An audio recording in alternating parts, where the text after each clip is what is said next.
बूढ़ी माँ का बड़ा फैसला। माँ अपने ही घर में नौकरानी की तरह क्यों रहें? अजी सुनते हो? सुनो तो सही, देखो ज़रा, माँ जी अभी तक नहीं आई हैं। सुबह के 9:30 बजे हैं। रोज़ 8:30 बजे तक आ जाती हैं, पर 2-3 दिनों से आधा घंटा लेट आ रही हैं और आज तो पूरा 1 घंटा हो गया है। प्रियंका ने अपने पति से कहा, आ रही होंगी। तुम चिंता मत करो, उसके पति ने कहा। नाश्ता भी बनाना है और घर का और मीटिंग का काम करना है। अब तक काम वाली भी नहीं आई है। अब मैं ऑफिस जाऊं या घर का काम देखूं? मेरे ऑफिस जाने का टाइम हो रहा है और मेरा नाश्ता टिफ़िन कुछ भी तैयार नहीं है। पता नहीं माँ जी कहाँ पर रह गई हैं। मैं तो कहती हूँ आज आप उनसे पूछ लेना कि यह सब चल क्या रहा है, वह जाती कहाँ हैं और क्या क्या करती हैं। प्रियंका गुस्से में अपने पति से बोली। धीरज ने कहा, कहाँ जाएंगी, कोई मिल गया होगा, उनकी कोई पुरानी सहेली मिल गई होगी, तो बस उसी के साथ ही बैठकर थोड़ी बहुत बातचीत कर रही होंगी।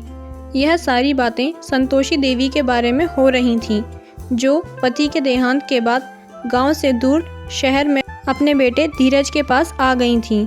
गांव में अकेले कैसे रहेंगे, इसलिए उन्होंने धीरज के पास आना ही सही समझा। जब से वह आई थीं, धीरे धीरे घर की सारी जिम्मेदारी उन्हीं के ऊपर आ गई थी। बहू नौकरी करती थी तो धीरे धीरे करके सास के ऊपर सारी जिम्मेदारियां आ गई थीं। उनकी एक बेटी भी थी जो कि विदेश में थी। बेटा और बहू एक बड़ी कंपनी में नौकरी करते थे। 3-4 साल का उनका एक पोता था जो कि छोटी क्लास में पढ़ता था। उसे स्कूल से लाने और छोड़ने की जिम्मेदारी भी उसकी दादी माँ की ही थी। पहले घर के कामों के लिए कामवाली हुआ करती थी और फुल टाइम मेड भी थी जो पोते को संभालती थी, लेकिन काम ठीक से नहीं करती थी। यह वजह बताकर सबको काम से हटा दिया गया। बस झाड़ू पोंछा के लिए ही एक कामवाली आती थी। यह अपना ही घर है और अपनी ही तो जिम्मेदारी है। यह समझाकर संतोषी देवी नई जिम्मेदारी अपने ऊपर ले लेती थी, लेकिन इतना काम करने के बावजूद भी घर में उनकी कोई इज्जत नहीं थी। बहू तो कभी उनसे ढंग से बात भी नहीं करती थी। उसे तो सिर्फ अपने घर के काम से मतलब था। अपने बेटे से प्यार के 2 बोल सुनने के लिए उनके कान तरस जाते थे। एक दिन बहू फ़ोन पर बात कर रही थी। उस दौरान संतोषी देवी ने कुछ ऐसा सुना जो उनके लिए सहना मुश्किल था। बहू फ़ोन पर हंस हंस कर किसी से बात कर रही थी और कह रही थी कि अब तो आराम ही आराम है। अब तो मुझे अपने छोटे बेटे की भी चिंता नहीं रहती। माँ जी ने घर को बहुत ही अच्छे से संभाल लिया है, इसलिए तो उन्हें गांव से हम इधर लेकर आए हैं। मतलब उनके लिए पैसे भेजने की भी अब ज़रूरत नहीं है। ऊपर से घर के बहुत सारे काम भी वह कर देती हैं और मैंने काम वालियों को भी हटा दिया है, तो फिर हमारे भी पैसे बच जाते हैं। और एक काम तो बहुत अच्छा हो गया है, वह मतलब आदि को संभालने का, यानी मेरे बेटे को, और वह भी एकदम फ्री में फुल टाइम आया मिल गई है मुझे। कितने नखरे होते हैं काम वालियों के। मैं तो इन काम वालियों के नखरों से बहुत परेशान हो गई थी। आगे कुछ और सुनने की हिम्मत संतोषी देवी में नहीं थी, जिन्हें अपना परिवार समझकर शहर में रह रही थीं, जिन्हें अपना परिवार समझकर घर में रह रही थीं। उसके लिए वह सिर्फ एक फुल टाइम काम करने वाली थीं। यह सोचकर वह घबरा जाती हैं। पर बहू को भी क्या दोष देना, उनका खुद का सिक्का ही खोटा होता है।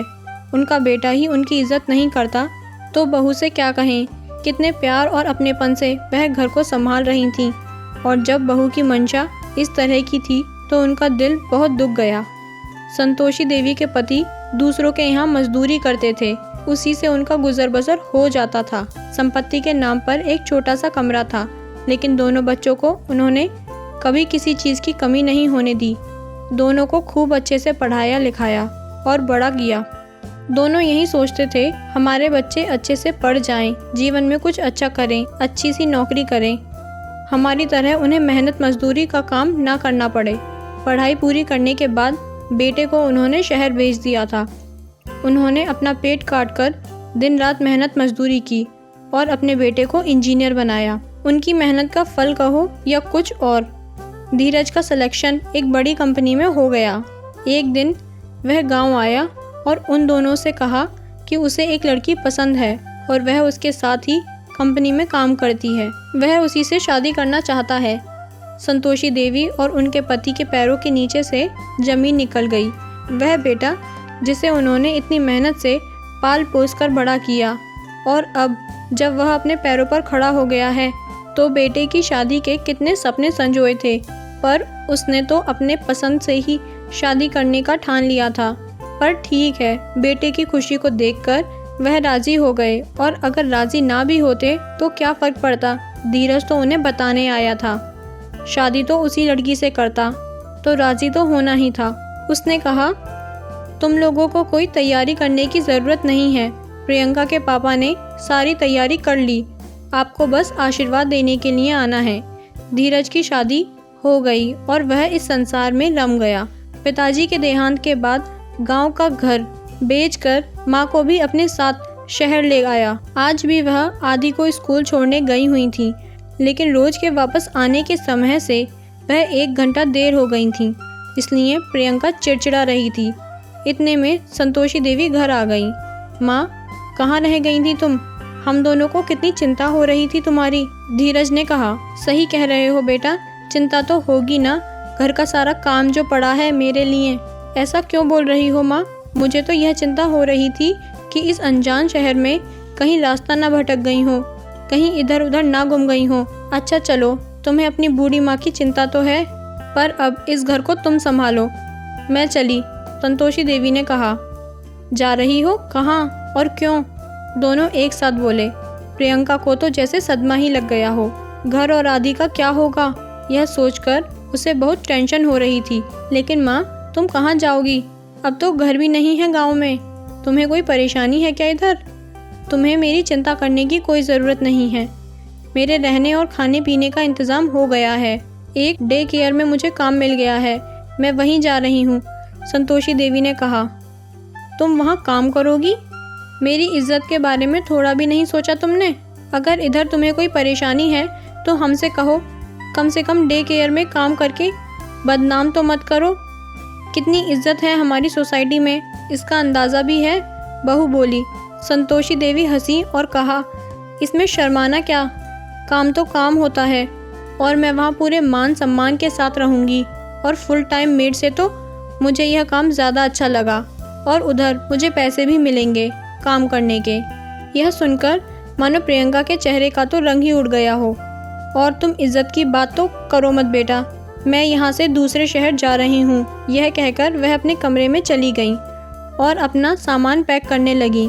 बेटा और बहू एक दूसरे की तरफ देखते हैं। दूसरे दिन जब वह जाने के लिए निकली तो दोनों ने उनके पैर पकड़ लिए और माफ़ी मांगने लगे। दोनों की आंखों से आंसू बह रहे थे। उन्हें अपनी गलती का एहसास हो गया था। हमें माफ़ कर दो माँ, हम स्वार्थी हो गए थे। अब हम सभी कामों के लिए कामवाली रख लेंगे। आप मत जाइए, आप यहीं रहिए अपने पोते के साथ। उसको अपनी दादी के बिना बिल्कुल भी अच्छा नहीं लगेगा, बस आप मत जाइए। संतोषी देवी कहती हैं, चलो अच्छी बात है कि तुम्हें देर से ही सही पर अपनी गलती का एहसास तो हो गया। और अपने कमरे में जाकर अपनी सहेली को फ़ोन करती हैं और कहने लगती हैं, तुम्हारा आइडिया तो काम कर गया। अब मैं इज्जत के साथ अपने घर में पोते के साथ रहूँगी। मेरे बेटे और बहू को उसकी गलती का एहसास हो गया है, और आगे से सभी हंसी खुशी एक साथ रहने लगे। और आदि को भी अपनी दादी के साथ बहुत अच्छा लगता था। ये कहानी आपको कैसी लगी हमें कमेंट करके ज़रूर बताएं। और अगर आप हमारे माध्यम से अपनी लिखी हुई कहानी दुनिया तक पहुंचाना चाहते हैं तो डिस्क्रिप्शन और कमेंट बॉक्स में दिए हमारे ईमेल पर अपने नाम के साथ अपनी लिखी कहानी भेजें। और साथ ही अगर चैनल पर नए हैं तो चैनल को लाइक, शेयर और सब्सक्राइब करना ना भूलें। धन्यवाद।